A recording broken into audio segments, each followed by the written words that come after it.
अस्सलाम वालेकुम व्यूवर्स, आज मैं आप लोगों के लिए बहुत ही मज़ेदार सी मीठी टिकिया की रेसिपी लेकर आई हूँ। खस्ता करारी बनके तैयार होती हैं ये मीठी टिकिया है और इसको मैं बहुत आसान सी मेजरमेंट के साथ आपको बनाना सिखाऊंगी, जो कि हर कोई इसको ट्राई कर सके और इसको परफेक्ट तरीके से बना सके। रजब के महीने में तो ये ख़ास तौर पर बनाई जाती हैं मीठी टिकियाँ, तो आप लोग इस रेसिपी को ट्राई कीजिएगा और मेरी इस वीडियो को लास्ट तक ज़रूर देखिएगा। अगर आप मेरे चैनल पर नए हैं तो मेरे चैनल को सब्सक्राइब करें, साथ साथ ऑल नोटिफिकेशन को क्लिक करें। इससे आने वाली मेरी हर नई वीडियो की नोटिफिकेशन आपको सबसे पहले मिलेगी। वीडियो अच्छी लगे तो लाइक एंड शेयर करना ना भूलें। तो चलिए ये वीडियो स्टार्ट करते हैं। तो इसके लिए हमें चाहिए होगा 2 कप मैदा। फिर इसके अंदर हम ऐड करेंगे घर की पिसी हुई चीनी 1 कप के बराबर।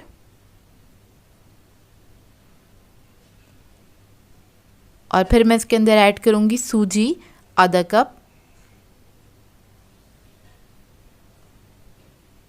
कोकोनट ऐड करेंगे इसके अंदर आधा कप, डेसिकेटेड कोकोनट है ये। तिल ऐड करेंगे सफ़ेद तिल 6 टेबलस्पून के बराबर, ये कम या ज़्यादा आप अपनी मर्ज़ी के मुताबिक ऐड कर सकते हैं। इलायची पाउडर ऐड करेंगे इसके अंदर 1 टीस्पून के बराबर और सब चीज़ों को मिक्स कर लेंगे अच्छी तरीके से। और मिक्स करने के बाद इसके अंदर हम ऐड करेंगे घी। तो घी को मैंने मेल्ट कर लिया था, हल्का सा गर्म है ये, 1/4 कप के बराबर है ये। नीम गर्म होना चाहिए घी। और अब हम इसको मिक्स कर लेंगे अच्छी तरीके से। अच्छा, आप लोग कोई भी मेजरमेंट का कप यूज़ कर रहे हो जो आपके घर में मौजूद हो, तो उसी से सारी चीज़ों को मेजर करिएगा तो बिल्कुल परफेक्ट बन के तैयार होंगी ये। तो ये देखिए कुछ इस तरह से हो जाएंगी ये। अब इसके बाद हमें दूध चाहिए होगा। दूध मेरा रूम टेम्परेचर पे है और मैंने आधा कप दूध लिया है। इसके अंदर थोड़ा थोड़ा सा करके ऐड करेंगे और एक अच्छा सा डो बना लेंगे। अच्छा, इसका डो ना ही बहुत ज़्यादा सख्त बनाइएगा, ना ही बहुत ज़्यादा आपने नरम बनाना है, नरम भी नहीं होना चाहिए, बस मीडियम से आपने डो बनाना है। जिस तरह से हम नॉर्मल घर की रोटी का आटा बनाते हैं उसी तरह से बनाना है। बस आपने इस बात का ख्याल रखना है, दूध आपने कम कम ऐड करना है क्योंकि इसके अंदर शुगर ऐड है, इसलिए दूध इसके अंदर कम ही जाएगा। तो देखें, जब ये सारा मिक्सचर सिमट जाए अच्छी तरीके से, उसके बाद आपने क्या करना है, इसको पंच लगाने हैं जिस तरह से हम नॉर्मल आटा गूंथते हैं। 1 मिनट तक मैं इसी तरह से इसका आटा गूंदूंगी ताकि थोड़ा सा स्मूथ हो जाए। और मैं इसका टेक्सचर बता दूं, जब आप इसको हाथ में पकड़ेंगे तो ये हल्का सा स्टिकी होगा, चीनी की वजह से स्टिकी होगा। तो इतना ही स्टिकी होना चाहिए क्योंकि हमने इसके अंदर सूजी डाली है। तो अब मैं इसको रख दूँगी 10 मिनट के लिए रेस्ट के लिए। और दूध जो है मेरा थोड़ा सा बच गया है, ये देखिए इतना सा। टिक्कियों को फ्राई करने के लिए हमें चाहिए होगा एक पैन। तो अब इसके अंदर हम ऐड कर लेंगे घी। तो ये टिक्कियों को हम घी में फ्राई कर रहे हैं। घी में फ्राई करने से टिक्कियाँ बहुत खस्ता करारी बनके तैयार होती हैं। तो इधर मैंने पैन में ऐड कर दिया है। लो मीडियम फ्लेम पे मैं इसको गर्म होने के लिए छोड़ दूँगी और इतने में हम देख लेते हैं अपने टिक्कियों के डो को। तो इसको सिर्फ मैंने 10 मिनट के लिए ही रखा था, ज़्यादा देर के लिए नहीं रखा था। और ये रेडी है टिक्कियाँ बनाने के लिए। इसको मैं निकालूंगी, आधा मैंने पोर्शन निकाला है, उसको हल्का सा हमने स्मूथ कर लेना है और उसके बाद इसको हम बेलना स्टार्ट करेंगे। अच्छा, इसको बेलने के लिए आपने मैदा वगैरह यूज़ नहीं करना है। अगर बहुत ज़्यादा स्टिकी हो रहा है आपका, तब आप बहुत हल्का सा मैदा यूज़ कर सकते हैं, लेकिन कोशिश कीजिएगा आपने मैदा नहीं यूज़ करना है इसको बेलते वक्त। वैसे ज़रूरत नहीं पड़ती है। तो बस इसको आपने बेल लेना है। बहुत ज़्यादा पतला नहीं बेलिएगा, बहुत ज़्यादा मोटा भी नहीं बेलिएगा। 1/4 इंच के बराबर इसको आपने मोटा बेलना है। बहुत ज़्यादा पतला कर देते हैं तो वो टूटने लग जाती हैं और वो अच्छी नहीं लगती हैं। और अगर बहुत मोटी होती हैं तो अंदर से कच्ची रह जाती हैं। तो ये देखिए इतना ही मोटा रखा है मैंने।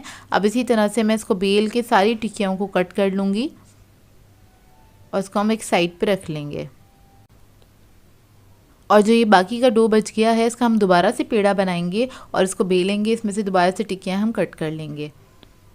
तो देखिए घी हमारा गर्म हो गया है अच्छी तरीके से। इसके अंदर हम एक एक करके टिक्कियाँ ऐड कर देंगे। बहुत ज़्यादा नहीं ऐड करिएगा, एक साथ थोड़ी थोड़ी सी करके ही फ्राई करेंगे। और जब आपने घी के अंदर टिक्कियाँ ऐड करनी है तो आपने फ्लेम थोड़ी सी बढ़ा देनी है। लो मीडियम फ्लेम पे ही इसको आपने फ्राई करना है। और जब नीचे अच्छे से कलर आ जाए उसके बाद आपने इसको फ्लिप करना है, टर्न करके दोबारा दूसरी तरफ से फ्राई करना है। और एहतियात से आपने इसको टर्न करना है क्योंकि जब ये घी के अंदर फ्राई हो रही होती हैं उस वक्त ये बहुत ज़्यादा सॉफ्ट होती हैं, बहुत ज़्यादा डेलिकेट होती हैं। तो थोड़ा सा आपको ख्याल रखना होता है इसका। तो जब इसके ऊपर कलर आ जाए अच्छी तरीके से, तब भी आपने इसको बहुत एहतियात से निकालना है और इस तरह से मैंने एक छन्ना ले लिया, इसके ऊपर रख दूँगी ताकि जो एक्स्ट्रा घी है वो निकल जाए इसके अंदर से। और उसके बाद आप किसी ट्रे में इसको फैला दें ताकि ये ठंडी हो जाए अच्छी तरीके से, क्योंकि जब ये गर्म होती हैं तो ये नरम होती हैं, ठंडी होकर सही हो जाती हैं। तो ये देखिए रेडी हो गई हैं, मैं आपको उठा के दिखाती हूँ और ये बहुत ही मज़ेदार बनती हैं। आप इस रेसिपी को ज़रूर ट्राई कीजिएगा। तो ये देखिए माशाल्लाह से बहुत अच्छी, बहुत खस्ता करारी बन के तैयार हुई थी। आई होप आपको ये सिंपल सी रेसिपी अच्छी लगी होगी। आज मैं आप लोगों के लिए बहुत ही मज़ेदार सी और बहुत ही आसान सी पूरियों की रेसिपी लेकर आई हूँ, जो कि बिल्कुल बाज़ार जैसी बन के तैयार होती हैं ये पूरियाँ। इसको आप बना के सर्व कर सकते हैं खीर के साथ, तरकारी के साथ, छोलों की तरकारी के साथ, हलवे के साथ भी आप इसको सर्व कर सकते हैं, जो कि सभी की फेवरेट होती हैं। सुबह नाश्ते में खाना सब पसंद करते हैं। इसके अलावा लंच और डिनर में भी इसको खाया जाता है। आजकल सब लोग इसको एंजॉय करते हैं लंच और डिनर के अंदर भी। और देखिए कितनी फ्लफ़ी और मज़ेदार सी पूरियाँ बनके तैयार होंगी। बहुत ही आसानी से फूली फूली सी पूरियाँ आज आप बनाना सीखेंगे, तो इस वीडियो को लास्ट तक ज़रूर देखिएगा। तो चलिए ये वीडियो स्टार्ट करते हैं। तो इसके लिए हमें सबसे पहले चाहिए होगा मैदा। ऑल पर्पस फ्लोर लिया है मैंने 500 ग्राम्स के बराबर, यानी कि आधा किलो। इसके अंदर ऐड कर देंगे 3 टेबलस्पून के बराबर कुकिंग ऑयल, और इसके बाद मैं इसमें ऐड करूँगी नमक 1 टीस्पून के बराबर। ये पिंक सॉल्ट है, इसलिए पिंक कलर का होता है। अक्सर लोग पूछते हैं मैं कौन सा नमक यूज़ करती हूँ, तो मैं पिंक सॉल्ट यूज़ करती हूँ। तो इन दोनों चीज़ों को आपने मैदे के अंदर अच्छी तरीके से मिक्स कर लेना है, और इसके बाद हम इसका आटा गूंदना स्टार्ट करेंगे। इधर मैं टैप वाटर यूज़ कर रही हूँ। और आप लोग बस याद रखिएगा कि अगर आपके यहाँ बहुत ज़्यादा सर्दी है, मतलब आप जिस सिटी में रहते हैं उस सिटी में बहुत ज़्यादा सर्दी है, तो आप लोग नीम गर्म पानी से इसका आटा गूंदिएगा। और अगर आपकी तरफ वेदर जो है बिल्कुल नॉर्मल है, तो आप इसको टैप वाटर के साथ गूंद सकते हैं। तो नॉर्मल बस सॉफ्ट आटा आपने गूंदना है, जिस तरह से हम पराठों का या नॉर्मल रोटियों का आटा गूंदते हैं। अब जब ये थोड़ा सा गूंद लेंगे, उसके बाद आपने क्या करना है, थोड़ा सा ऑयल ऐड करना है अपने बाउल के अंदर या परात में, जिसमें भी आप आटा गूंद रहे हैं। 1 टेबलस्पून के बराबर मैंने ऑयल ऐड किया था। उसके बाद आपने इसको अच्छे से मुक्की लगानी है और इसको आपने स्मूथ कर लेना है अच्छी तरीके से, जब तक गूनिएगा जब तक कि चिकना नहीं हो जाता अच्छे से। तो आपने बस इसको अच्छे से गूंदना है। इसके बाद आप इसके ऊपर ऑयल लगाइएगा अच्छी तरीके से। ऑयल लगाएंगे और इसको हम कवर करके छोड़ देंगे आधे घंटे के लिए। आधे से 1 घंटे के लिए आप इसको रेस्ट टाइम दे सकते हैं, रख सकते हैं, लेकिन बहुत ज़्यादा घंटे के लिए नहीं रखिएगा। और अगर आप इसको ज़्यादा देर के लिए रेस्ट टाइम के लिए छोड़ देंगे या ओवरनाइट के लिए छोड़ देंगे, तो आपकी पूरियाँ जो हैं बहुत अच्छी बन के तैयार नहीं होती हैं, मतलब बहुत अच्छी फ्लफ़ी और फूली फूली नहीं बनेंगी और थोड़ी सी रबर टाइप की हो जाती हैं। तो बस इस बात का ख्याल रखिएगा, 1 घंटा 2 घंटे इससे ज़्यादा नहीं रखिएगा। अब इसके बस हम पेड़े तोड़ लेंगे। पेड़े आपकी अपनी चॉइस है, आप बड़े साइज़ की पूरियाँ बनाना चाहते हैं या फिर छोटे साइज़ की बनाना चाहते हैं। यहाँ पर मैंने सिर्फ 12 पेड़े तोड़े हैं, ये आधा किलो आटे में से, क्योंकि मैं थोड़े बड़े साइज़ की पूरियाँ बना रही हूँ। बस इसके हम पेड़े बनाएंगे और अपने काउंटर टॉप पे एक साइड पे रखते चले जाएंगे। तो देखिए इसी तरह से मैं सारे पेड़े बना के तैयार कर लूँगी। जब सारे पेड़े आपके तैयार हो जाएंगे, तो आपने क्या करना है, इसके ऊपर ऑयल लगा लेना है। हल्का सा ऑयल लगाएंगे, इसको एक कपड़े से कवर करेंगे और इसको रख देंगे 10 मिनट के लिए। और जब हम पूरियाँ बनानी स्टार्ट करेंगे, तो आप याद रखिएगा किस सीक्वेंस में आपने रखा है पेड़े को, उसी सीक्वेंस से आपने पेड़े को उठाना है और पूरियाँ बनानी है। मतलब इसको जितना अच्छा रेस्ट मिलेगा उतना अच्छा है। मतलब आपने जो पहला पेड़ा बनाया था, आपने वही पेड़ा उठाना है और उससे आपने पूरी बनानी है। और सेकंड जब बनाया था, तो इसी तरह से आपने बनाना स्टार्ट करना है। अब पूरी हम बनानी स्टार्ट कर लेते हैं, क्योंकि 10 मिनट हो गए हैं। तो हमने क्या करा है, काउंटर टॉप पे थोड़ा सा ऑयल लगा लिया है। और ऑयल लगाने से क्या होता है, पूरियाँ थोड़ी सॉफ्ट बनती हैं और अच्छी बन के तैयार होती हैं। अगर आपको ऑयल से बेलने की आदत नहीं है, तो आप सूखा आटा भी लगा सकते हैं, लेकिन बहुत ज़्यादा मत लगाइएगा, उससे पूरियाँ जो हैं वो कड़क हो जाती हैं और अकड़ जाती हैं। तो इस वजह से मना करते हैं, पूरियों के लिए हमेशा ऑयल यूज़ करना चाहिए। तो इसको मैं बेल लूँगी, और इसको बेलना थोड़ा सा मुश्किल होता है और शेप थोड़ा सा आउट हो जाता है। हो जाए तो कोई बात नहीं, ऑयल में जाके सही हो जाएगा। तो इधर मैंने ऑयल गर्म करने के लिए रख दिया था कढ़ाई में। और जब आप पेड़े वगैरह बनाना स्टार्ट करें, आपने तभी रख देना है ऑयल को गरम करने के लिए, ताकि वो अच्छा सा गरम हो जाए, क्योंकि पूरियों के लिए अच्छा गरम ऑयल चाहिए होता है। तो यहाँ पे मैं पहली पूरी फ्राई कर रही हूँ। और पहली पूरी जो होती है वो हमेशा से फूलती नहीं है, उतने अच्छे से नहीं फूलती जितनी बाकी फूल जाती हैं, क्योंकि ऑयल उतने अच्छे से हीट अप नहीं हुआ होता है। तो बस पहली और दूसरी पूरी के साथ हमेशा यही होता है। आपके साथ होता है कि नहीं, मुझे बताइएगा कमेंट करके। और बस ये पहली पूरी हमारी तैयार हो गई है। अच्छा, अब आपकी मर्ज़ी है, अगर आप लोग क्रिस्पी खाना चाहते हैं तो इसको थोड़ा ज़्यादा सेकंड के लिए आप फ्राई कर लीजिएगा, क्योंकि पूरियाँ चंद सेकंड में पक के तैयार हो जाती हैं। इसको बनाने में ज़्यादा टाइम नहीं लगता, मतलब इसका फ्राइंग टाइम जो है ना वो कम है। तो ये देखिए अब आ जाते हैं सेकंड पूरी की तरफ। सेकंड पूरी मैंने जैसी डाली वो बहुत अच्छे से फूल गई और कितनी अच्छी फ्लफ़ी सी बनके तैयार हुई है। तो इसी तरह से पूरियाँ बनके तैयार होती हैं। बहुत अच्छी पूरियाँ घर में बनके तैयार हो जाती हैं, बाज़ार से ज़्यादा अच्छी बनती हैं। तो अब जब एक तरफ से फ्राई हो जाएगी तो आपने दूसरी तरफ से टर्न कर लेना है। और इसको अगर आप गोल्डन ब्राउन करना चाहते हैं तो थोड़ी ज़्यादा देर के लिए इसको फ्राई कर लीजिएगा, या ऐसे भी आप इसको निकाल सकते हैं। मतलब अगर आप इसको सॉफ्ट खाना चाहते हैं तो आप इसको जल्दी निकाल लीजिएगा। और थोड़ी सी क्रिस्पी चाहिए आपको, क्रिस्पी भी हो, थोड़ी सी सॉफ्ट भी हो, क्योंकि हमारे घर में इसी तरह से खाई जाती हैं। थोड़ी क्रिस्पी हो ऊपर से और अंदर से सॉफ्ट होनी चाहिए पूरियाँ। तो मैं उसी तरह से फ्राई करती हूँ मोस्टली अपने घर में। तो बस यहाँ पर मैं सारी पूरियाँ फ्राई कर लूँगी। यहाँ पर मैं आपको एक इंपॉर्टेंट टिप बता देती हूँ। इसको पूरी को अच्छे से बनाने की जो है टिप वो ये है कि आपका जो ऑयल है वो अच्छा गर्म होना चाहिए, लेकिन इतना भी गर्म नहीं होना चाहिए कि उसमें से धुआं निकलना स्टार्ट हो जाए, तो फिर वो पूरियाँ आपकी अच्छी बन के तैयार नहीं होती। बस ऑयल का ख्याल रखिएगा, यही एक सीक्रेट है कि अगर आपका ठंडा ऑयल होगा तो पूरियाँ आपकी थोड़ी सी अकड़ जाएंगी और अच्छी नहीं बनेंगी। तो ये देखिए मैं आपको तोड़ के दिखा देती हूँ। पूरियाँ मैंने सारी फ्राई कर ली थी और ये ऊपर से क्रिस्पी है, अंदर से सॉफ्ट है और बहुत ही मज़ेदार बनके तैयार हुई थी। इन पूरियों को ट्राई ज़रूर कीजिएगा इस रेसिपी को। बहुत सिंपल सी रेसिपी है, इसमें मैंने कोई दही नहीं ऐड किया है और कुछ भी मैंने मतलब बेकिंग पाउडर वगैरह लोग अक्सर ऐड कर रहे होते हैं, तो उस सब की ज़रूरत नहीं होती। सिर्फ नमक और ऑयल ही जाता है इसके अंदर और कुछ भी नहीं जाता है। उसी के साथ इतनी अच्छी बेहतरीन पूरियाँ बन के तैयार हो जाती हैं। तो इन पूरियों को मैंने एंजॉय किया था चने की तरकारी के साथ, इसके अलावा आलू की तरकारी के साथ। इसकी भी रेसिपी आपको मिल जाएगी अपकमिंग वीडियो में।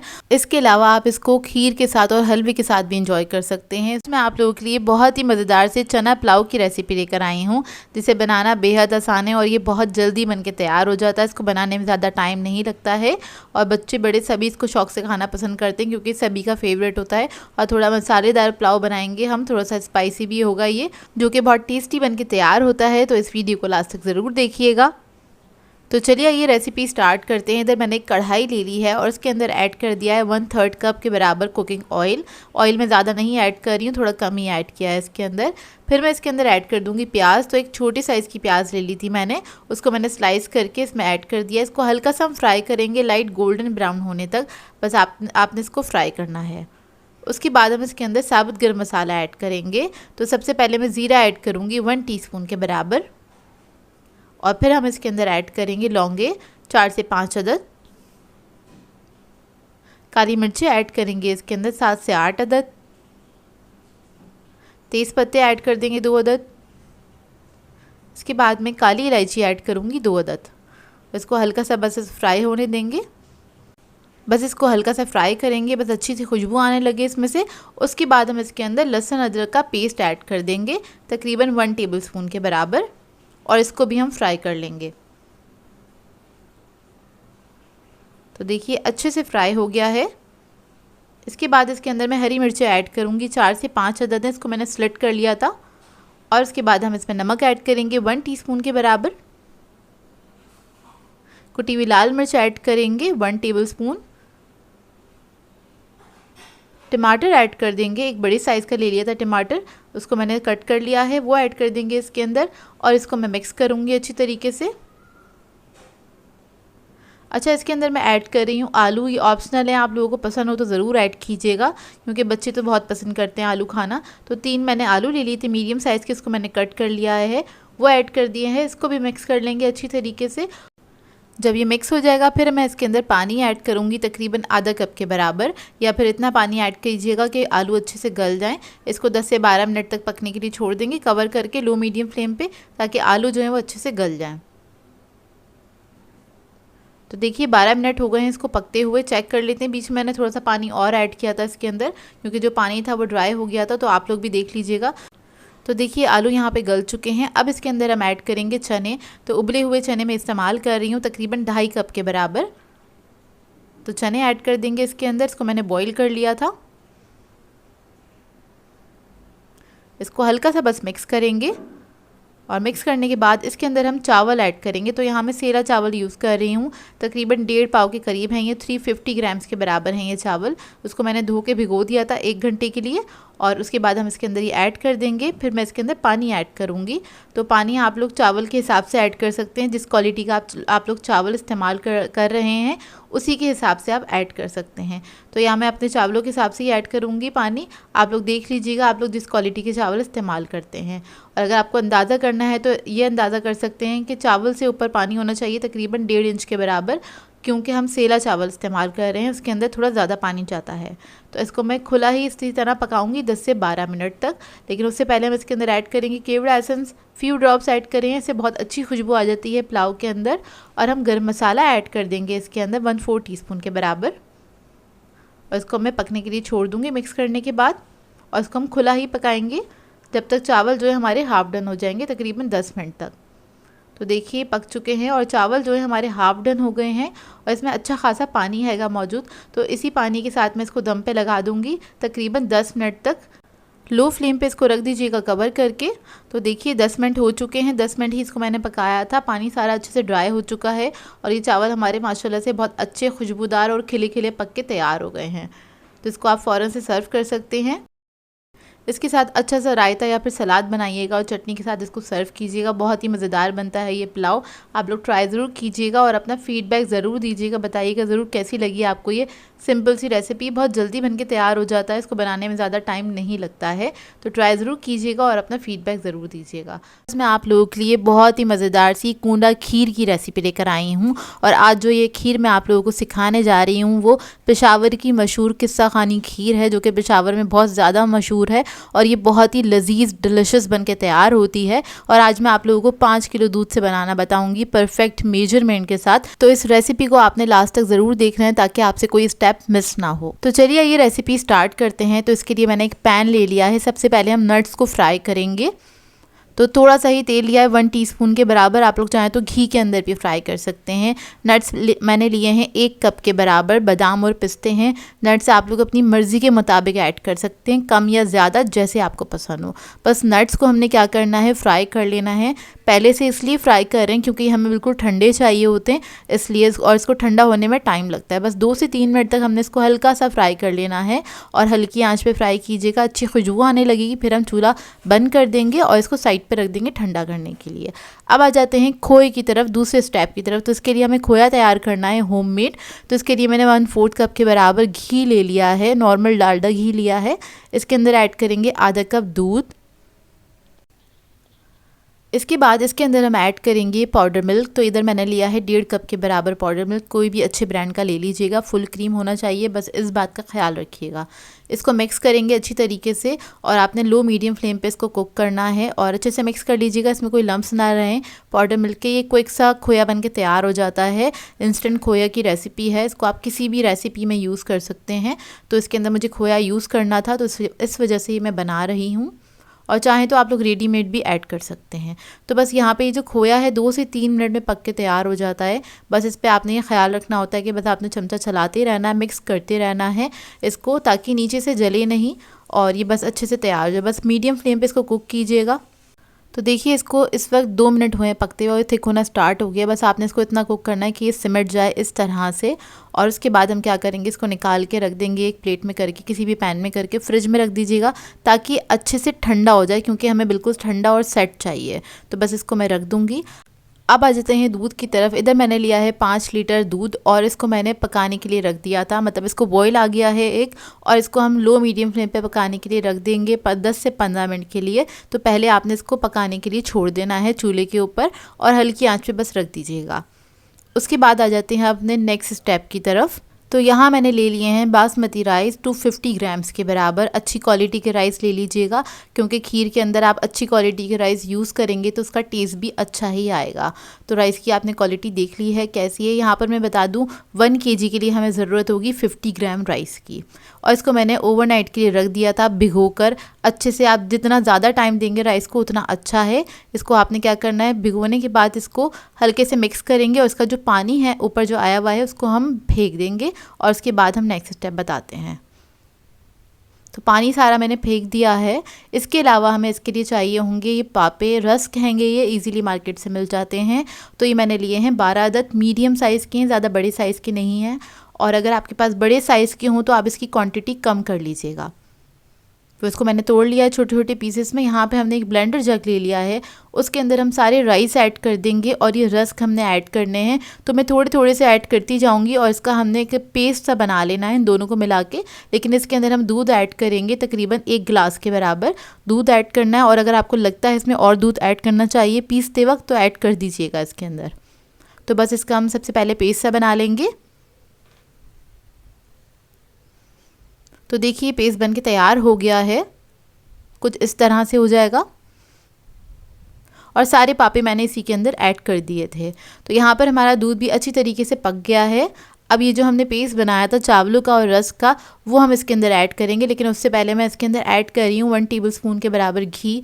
घी ऐड करने से क्या होता है, जो हमारी खीर है वो नीचे लगती नहीं है अगर आप उसको छोड़ भी दें पकने के लिए। लेकिन वैसे तो खीर के ऊपर खड़े ही रहना होता है, चमचा चलाते रहना होता है।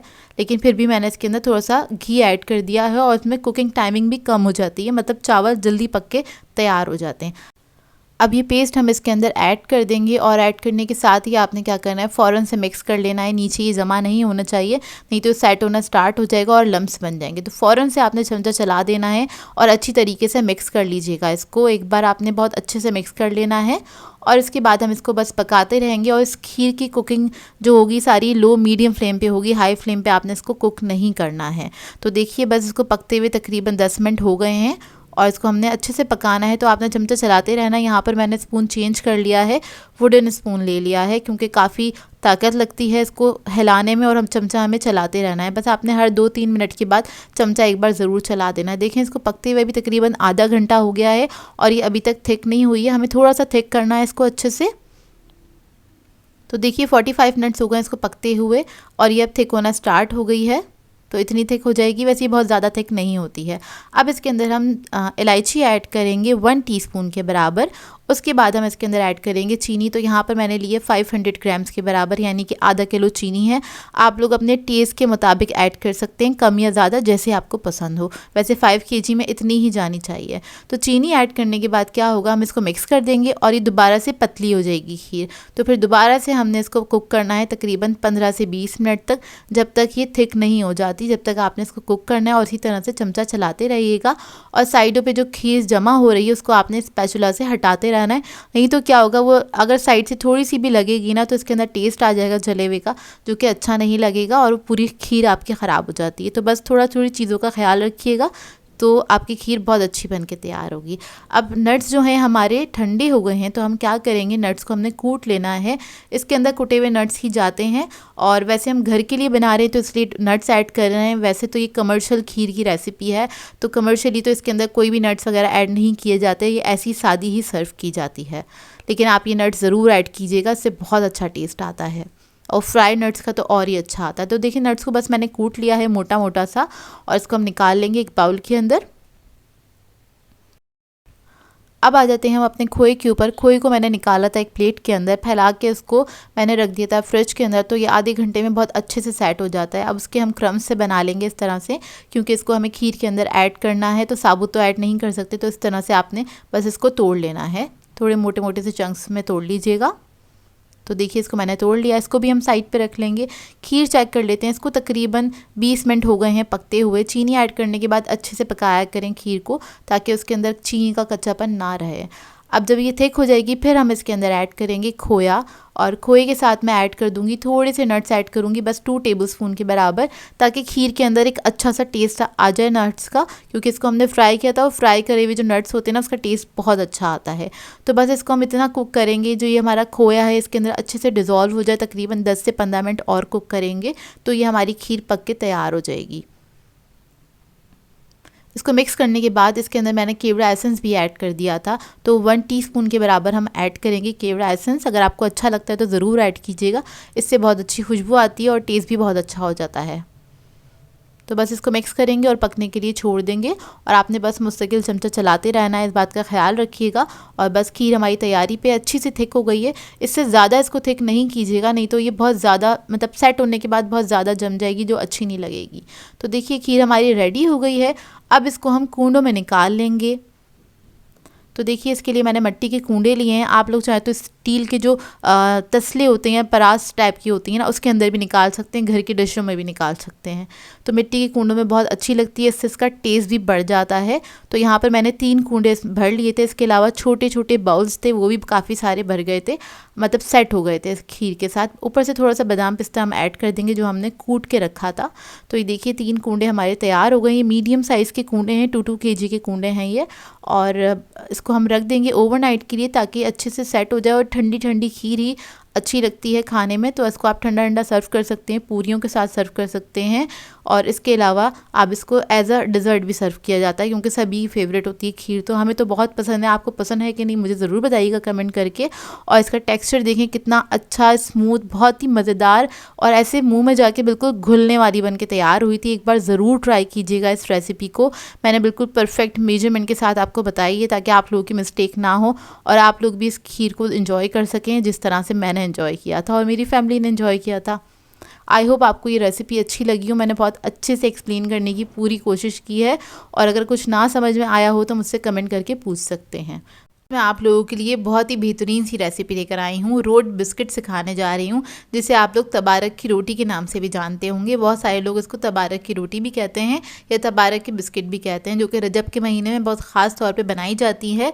और इसको आप बाज़ार से ज़्यादा अच्छी बना के तैयार कर सकते हैं घर के अंदर। तो इस वीडियो को लास्ट तक ज़रूर देखिएगा। तो चलिए ये वीडियो स्टार्ट करते हैं। इसके लिए हमें चाहिए होगा घी 100 ग्राम के बराबर, और इसको मैंने घी को लेके मेल्ट किया था सबसे पहले। मेल्ट करने के बाद हमने क्या करना है, इसको फ्रिज में रख देना है ताकि थोड़ा सा सेट हो जाए। गरम घी को आपने फ्रिज में रख देना है। बेसिकली इसका हमने दाना ख़त्म करना होता है, जो घी के अंदर दाना होता है, क्योंकि इसको हमने बीट करना है अच्छी तरह, ताकि एक बटर की फॉर्म में आ जाए, ये थोड़ा सा स्मूथ हो जाए। ये देखिए कितना स्मूथ हुआ हुआ है। तो ये स्टेप मैंने पहले से कर लिया था, इसलिए आपको बता दिया है। इसके बाद हम क्या करेंगे, इसको बीट करना स्टार्ट करेंगे। इसके अंदर शुगर ऐड करेंगे 100 ग्राम्स के बराबर। आप लोग घर की पिसी हुई चीनी ले सकते हैं, या फिर आप आइसिंग शुगर भी ले सकते हैं। इसको मिक्स करेंगे अच्छी तरीके से। इसको 2 से 3 मिनट तक अच्छी तरीके से बीट करेंगे, ताकि अच्छा क्रीमी सी फॉर्म में आ जाए। और घी, अगर आप लोग घी से बना रहे हैं तो इसको प्लीज़ मेल्ट ज़रूर कीजिएगा, घी का दाना नहीं होना चाहिए। जब आप इसको मेल्ट कर लेंगे तो बस फ्रिज में रख देना है आपने सेट करने के लिए इसको। तो बस इसको मैं साइडों पे से साफ़ कर रही हूँ, तो जो साइडों पे सारा मिक्सचर स्टिक हो गया है वो अच्छी तरीके से मिक्स हो जाए। और 2 से 3 मिनट लगेंगे आपको इसको बीट करने के लिए। बस अच्छी तरीके से आपने इसको बीट करना है। ये देखिए अच्छी तरीके से बीट हो गया है। अब इसके अंदर हम ऐड करेंगे अंडा। तो अंडा हमें ऐड करना है इसमें आधा। तो पहले हम अंडे को फेंट लेंगे, साबुत अंडे को अच्छी तरीके से फेंट लीजिए। उसके अंदर से आधा मिक्सचर जो है हम इसके अंदर ऐड कर देंगे। मिक्सचर नहीं, आधा अंडा ऐड कर देंगे इसके अंदर, और इसको भी हम बीट कर लेंगे। आधा अंडा हम रख देंगे, वो बाद में हम इस्तेमाल करेंगे चंद सेकंड के लिए। बस इतना ही मिक्स करना है इसको कि अंडा अच्छी तरीके से इसमें ना मिक्स हो जाए, इतना ही बीट करना है आपने इसको।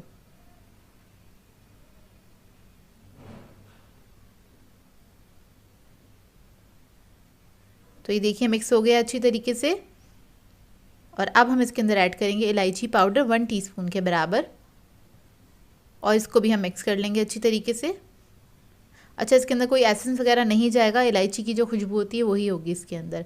50 ग्राम इसके अंदर हम सूजी ऐड करेंगे और उसको मिक्स कर लेंगे एक बार अच्छी तरीके से।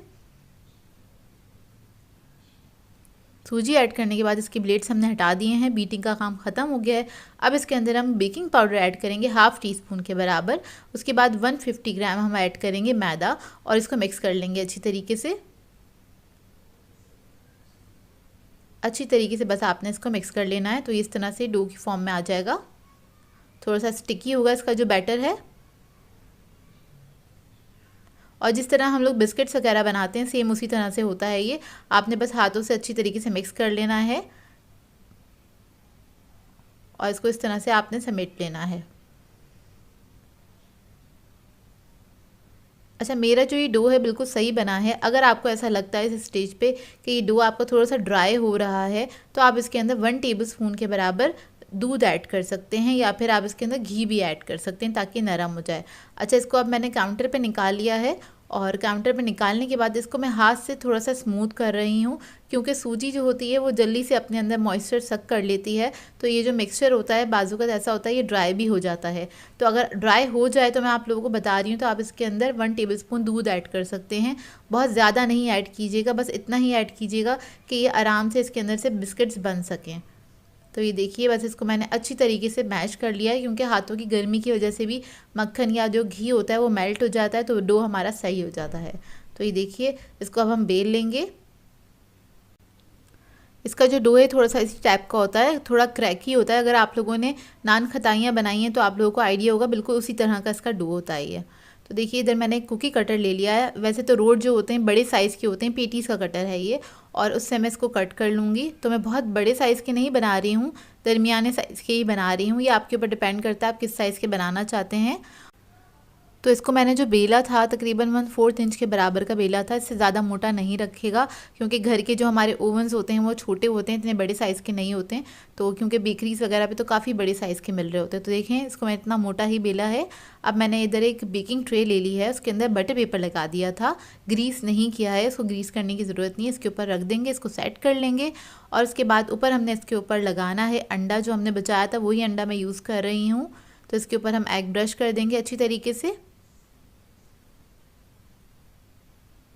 और उसके बाद इसके ऊपर स्प्रिंकल करेंगे हम सौंफ। और ओवन को मैंने प्री हीट करने के लिए रख दिया था 150 डिग्री पे। 10 मिनट पहले ही आप इसको प्री हीट करेंगे ओवन को, और पतीले की टाइमिंग मैं आगे मेंशन कर दूंगी। तो देखिए, सौंफ मैंने इसके ऊपर डाल दी है। इसके बाद मैं ले लूँगी पॉपी सीड्स, यानी कि खसखस, वो थोड़े से हम इसके ऊपर स्प्रिंकल कर देंगे। इसका टेस्ट बहुत अच्छा आता है इसके साथ। ये कम या ज़्यादा आप अपनी मर्ज़ी के मुताबिक ऐड कर सकते हैं, जैसे आपको पसंद हो। और फिर मैं इसके ऊपर ऐड करूँगी पिस्ता। पिस्ता ऑप्शनल है, आप लोग चाहें तो ऐड कर सकते हैं, ना चाहे तो ना भी करें।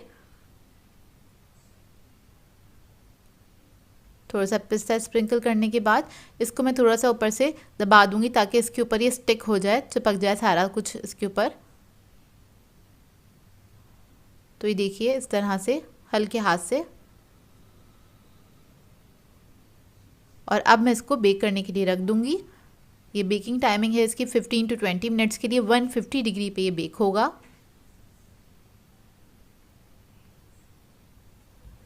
तो ये देखिए, 20 मिनट्स में ही बेक होकर आ गए थे, बहुत अच्छे बेक हुए हैं। अब इसको मैं ठंडा करने के लिए छोड़ दूंगी काउंटर पे ही, और जब ये ठंडे हो जाएंगे तब इसको हम सर्व करेंगे। तो देखिए, ठंडे हो चुके हैं, मैं आपको दिखा देती हूँ, बिल्कुल परफेक्टली बेक हुए हैं।